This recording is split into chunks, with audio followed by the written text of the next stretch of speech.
자, 반갑습니다. 오늘은 아드레날린 작용제에 대한 설명들을 하도록 하겠습니다. 자, 아드레날린 작용제의 주요 약물들을 뭔지 열거할 수 있으면 좋겠고, 그러한 작용제가 갖고 있는 작용 기전, 그 다음에 임상 응용, 마찬가지로 중요 부작용에 대한 설명들을 할 수 있으면 좋겠습니다. 아드레날린성 작용제의 작용 부위를 보시면 아드레노셉터의 이제 작용을 하게 되죠. 그래서 교감 신경에 절후에 작용하는 아드레노셉터에 작용한 노르에피네프린이기 때문에 주로 교감신경 모방제라고 이름이 되어 있습니다. 아드레날린성 작용제에 대한 부분이죠. 왜냐하면 아드레날린 뉴런의 교감신경계에 관계되어 있기 때문이기도 하고, 그리고 또 하나는 부신 수질의 리셉터에 무진 아드레날 메둘라에서 이제 얘네들이 또 에피네프린이 릴리즈 블러드로 되는데요. 이 녀석들이 또 이펙터 오간의 아드레날 리셉터에 작용하기도 하게 됩니다. 결론적으로 아드레날린성 작용제는 교감신경 모방제다 라고 이해를 하시면 좀 편할 것 같습니다. 아드레날린성 뉴런이 신경 전달이 이제 어떤 식으로 되는지 천천히 살펴보시면, 타이로신이 도파민이 되고, 이 도파민이 노르에피네프린으로 합성이 됩니다. 그래서 노르에피네프린 합성 경로의 전구 물질이 타이로신, 도파민이다. 이런 것들을 이해하시면 될 것 같고요. 타이로신,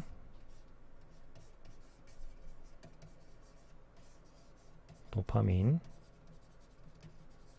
이 녀석들이 노르에피네프린 합성을 한다. 그 다음에 이 합성된 것들이 결국에는 이제 소포내로 이제 저장이 되고요. 이 녀석들이 결국에는 노르에피네프린 유리가 되죠. 유리가 되면 아드레너직 리셉터에 있는 시냅스 후에 있는 녀석하고 결합을 하기도 하고, 시냅스 저원에 있는 리셉터하고 결합을 해서 여러 가지 반응들을 일으키게 됩니다. 그리고 이 노르에피네프린은 이제 분해가 돼서 제거가 되는데요. 결국에 이제 대사가 돼가지고 이제 유린 쪽으로 나가게 됩니다. 두 가지가 작용을 하는데, 신경절 안에 있는 미토콘드리아 안에 있는 마오라고 하는 모노아민 옥시데이즈에 의해서 이넥티브하게 메타볼이 돼가지고 유린으로 배설이 되고요. 두 번째는 시냅스 안에 있는 카테콜 메틸 트랜스포레이즈라고 하는 컴프라고 하는 녀석들에 의해서 마찬가지로 이넥티브한 형태로 만들어져서 유린으로 대사가 되는 과정들을 겪게 됩니다. 이 과정에서도 중요하게 이제 보셔야 될 것들은, 탈분국들이 쭉 와서 여기에 분국이 도달하게 되면 칼슘이 유입이 되고, 그 결과 소포내에 있던 것들이 유리 되는데 작용을 한다 라는 것들을 이해를 하고 계시면 될 것 같습니다. 그럼 이런 이제 아드레날린 수용체는 몇 가지 종류가 있습니다. 알파 수용체가 있고요, 베타 수용체가 있습니다.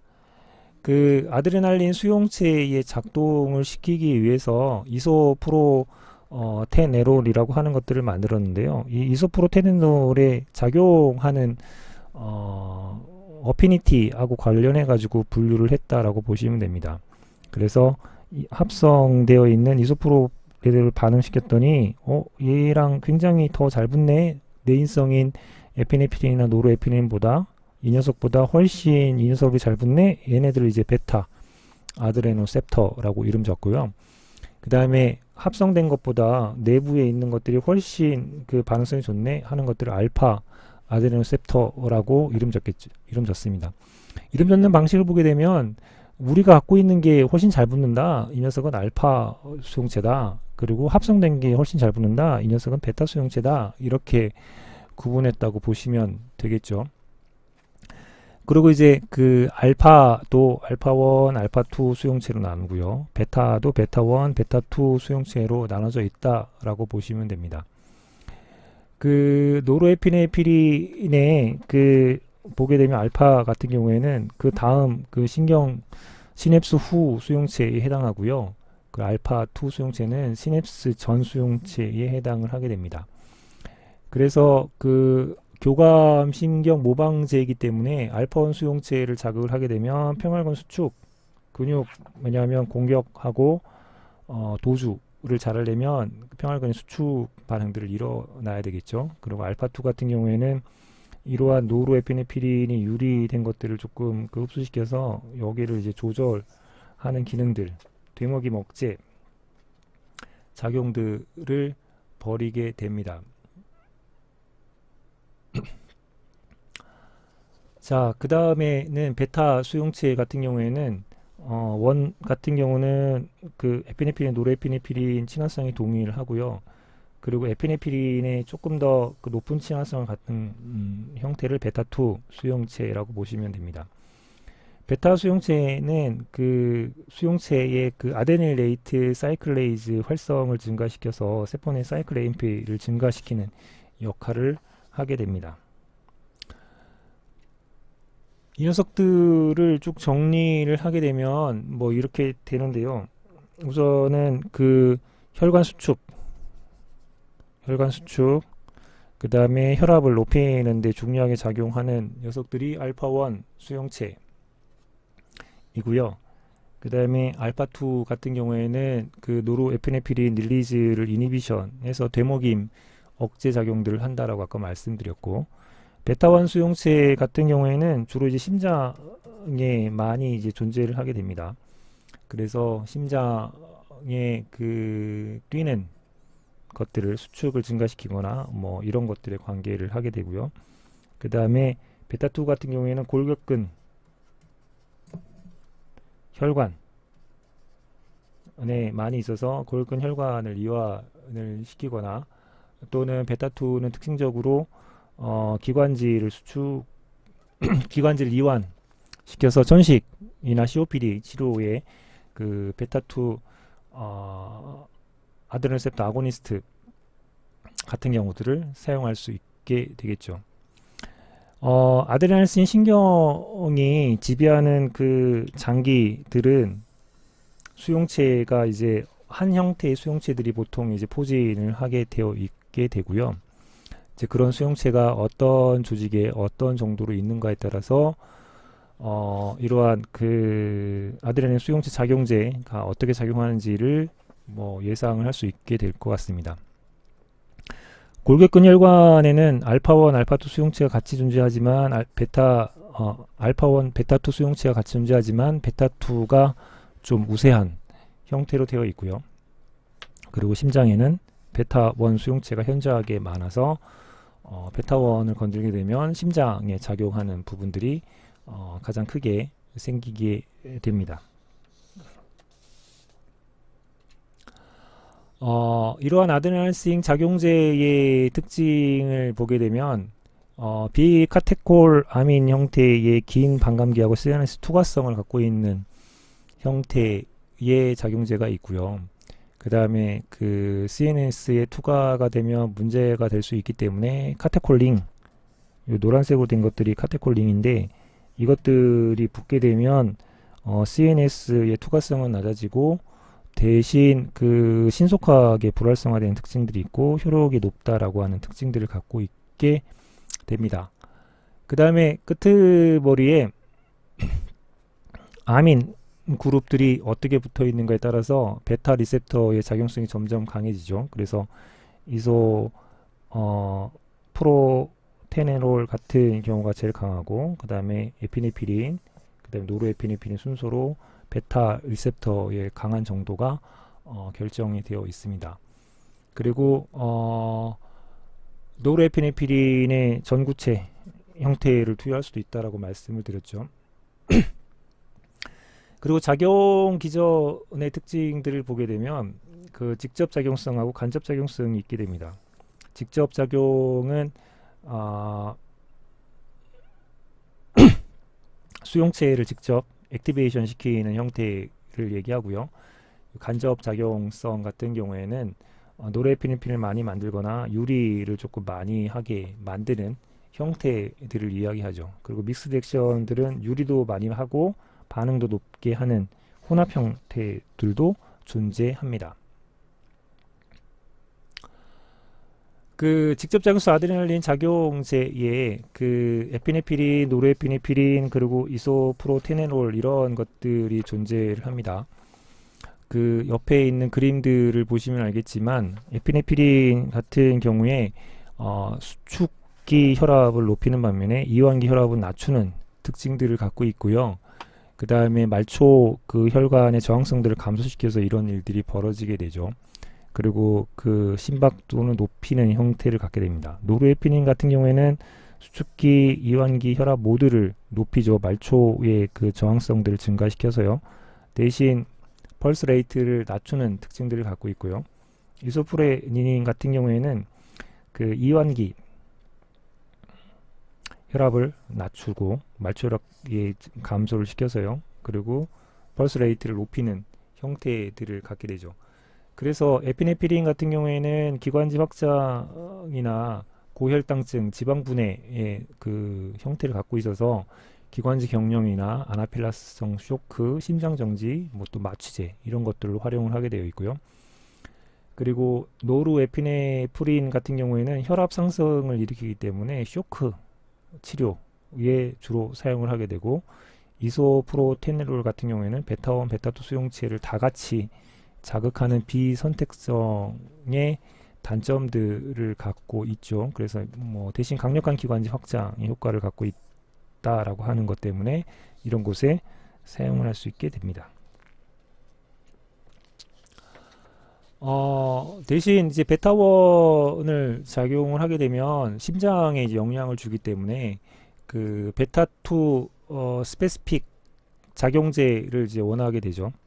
그래서 숏 액팅 베타2 아고니스트 같은 사마 제제라든가 또는 장시간 작용성인 그 롱 액팅 베타2 아고니스트라고 하는 라마라고 같은 것들을 이용을 해서 기관지 확장제 즉 천식 치료에 사용을 하게 됩니다. 옆쪽에 보시면 브론코 딜레이션 돼서 이제 기관지를 확장하는 모습들을 보여줄 수 있고요. 제가 잠깐 네, 이런 상태로 확장이 되고 그 작용을 보게 되면 얼마나 이제 그 작용하는데 걸리는 시간을 볼 수 있고 그리고 작용하는 기간을 볼 수 있습니다. 그래서 이건 롱 액팅에 해당하고 이쪽은 숏 액팅에 해당하는 형태로 될 수 있죠. 그 다음에 이제 도파민 같은 경우가 베타1 수용체를 이제 자극을 하기 때문에 심근 수축하고 박동수를 증가를 시킬 수 있게 됩니다. 그래서 내장기관 혈류를 증가시키게 되는데요. 시민성 폐혈 쇼크 치료 시에 선택적으로 사용하게 되죠. 이걸로 이제 노르에피네프린이 만드는 전구체에 해당하기 때문에 이 녀석들이 이제 많이 증가하는 형태로 되겠습니다. 그래서 도파민을 보시게 되면 그 심박 출량을 증가시키고 그 다음에 그 블러드 플로우를 인크리즈 시키는 형태로 되어 있죠. 그리고 이소프로테네놀 같은 경우에는 기관지 확장의 기능들도 있지만 심박 출량을 증가시키는 이 기능들 때문에 베타2 셀렉티브한 쪽으로 그 바꿔서 기관지 확장을 할 때는 이 녀석들을 주로 선택적으로 사용을 하고 있다라고 보시면 될 것 같습니다. 자, 이러한 그 간접 두 번째로 간접 혼합 작용성 아드레날린 작용제들이 있습니다. 그래서 그 암페타민이라든가 타이라민이라든가 같은 경우에는 그 비소포성 카테콜아민이 유리를 증가를 시켜서 작용을 간접적으로 강화시키는 작용을 하죠. 혈압을 상승시킬 때 사용을 합니다. 타이라민 같은 경우에는 현재 양리적으로는 잘 사용되지 않지만 이 녀석은 뭐 재밌게도 숙성된 치즈 등의 발효식품에 주로 존재하는 형태로 타이로신 같은 것들이 이제 많게 들어가게 됩니다.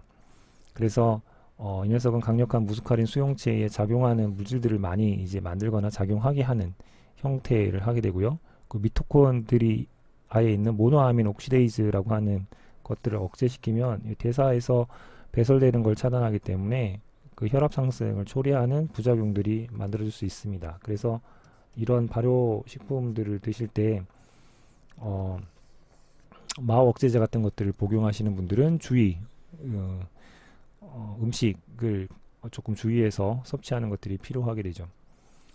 그리고 코카인 같은 경우에는 노르에피네프린을 재섭취를 차단을 해서 노르에피네프린의 작용들을 조금 증강시키는 형태로 작용을 하게 되고요. 그 다음에 유리도 촉진을 하지만 그 다음에 수용체를 직접 활성화시키는 혼합작용성 아드레날린도 있습니다. 이 녀석의 대표적인 게 에페드린이 있고요. 그 다음에 슈도페드린이라고 하는 것들이 있게 됩니다. 이 녀석들의 특징들은 노르에피네프린을 비활성 상태로 대사시키는 이넥티브한 폼으로 대사시키는 콤프나 마워 이런 것들이 기질이 아니어서 작용 시간이 굉장히 깁니다. 따라서 임상적 사용은 감소되고 있습니다. 작용 시간이 길면은 생길 수 있는 여러 부작용들을 통제할 수 있는 방법들이 낮기 때문에 이제 그런 것들이 발생을 하게 되죠. 따라서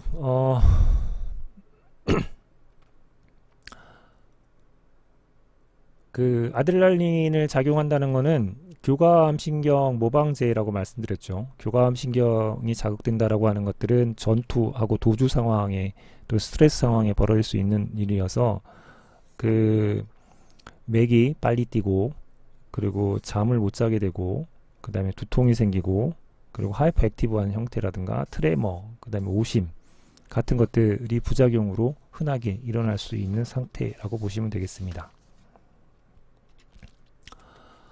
자, 지금까지 아드레날린 작용제의 치료 용도에 대한 부분들을 말씀을 드렸습니다. 이 중에 이제 카테콜아민의 형태를 갖고 있는 녀석들이 있고 넌 카테콜아민의 형태를 갖고 있는 녀석들이 있죠. 카테콜아민의 형태를 갖고 있는 녀석들의 특징은 BBB를 통과를 하지 못해서 뇌 안으로 이제 작용하지 못한다라고 하는 특징들이 있고요. 대신 넌 카테콜아민은 BBB를 통과를 할 수 있는 특징들을 갖고 있게 되죠.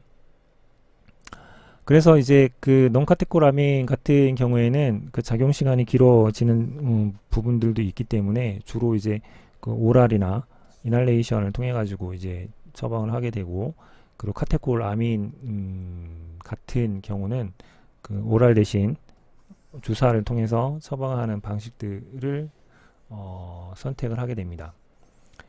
그래서 각각에 있는 드럭, 에피네피린, 그리고 노르에피네피린, 이소프로레트레놀, 도파민, 그리고 도부타민 이런 것들이 이제 어떤 수용체, 아드레날린 수용체 중에 어디에 이제 좀 더 친화적으로 작용하는가에 대한 것들을 살펴보시면 되고, 그리고 그런 작용들 때문에 쓸 수 있는 치료에는 어디에 주로 쓰는가에 대한 것들이 정리가 되어 있기 때문에 아드레날린성 작용제, 교감신경 모방제라고 불리우는 것들이, 그리고 알파1, 알파2 수용체가 어떻게 있고 베타1, 베타2 수용체가 어떻게 작동하는지를 조금 정리를 해보신 연후에 이것들을 조금 정리해서 살펴보시면 도움이 될 거라고 생각이 됩니다. 복습하거나 정리하는데 사용을 하셨으면 좋겠습니다. 자, 끝으로 이제 아드레날린성 수용체에 의해서 매개되는 반응에 관한 설명을 한번 찾아보라고 한 거죠. 아드레날린 수용체가 매개가 되면 교감신경이 이제 흥분이 일어나게 되고, 교감 신경 흥분이 일어나게 되면 전투하고 도주와 관계되어 있는 자극으로 인해서 벌어지는 것을 한번 상상해 보시라고 말씀을 드렸죠. 그리고 이 아드레날린 수용체에 알파1, 알파2, 그리고 베타1, 베타2 이런 것들이 존재한다라고 말씀을 드렸습니다. 각각에 대한 것들을 한번 상상하면서 정리를 하시면 좋을 것 같습니다. 그 알파1 수용체에 흥분을 하게 되면 이제 어떤 일이 벌어지는지 생각을 해보시면 좋겠고, 그리고 교감 신경 시냅스 전에 있는 알파2 수용체 이것들이 흥분이 되면 어떻게 되는지 설명을 드렸었죠. 그 다음에 그 베타 2 수용체가 흥분이 되게 되면 심박동수는 이제 어떤 일이 벌어지는지 말씀을 드렸고요. 그리고 베타2 수용체가 흥분이 되면 기관지에서는 어떤 일이 벌어지는지 말씀을 드렸습니다. 정리해서 한번 여러분들 생각해보고 어떤 것들이 맞고 틀리는지 왜 그런지 정리를 하시는 과정을 통해서 이 시간 말씀드렸던 아드레날린 작용제에 대한 이해를 조금 높여주셨으면 좋겠습니다. 고생하셨습니다.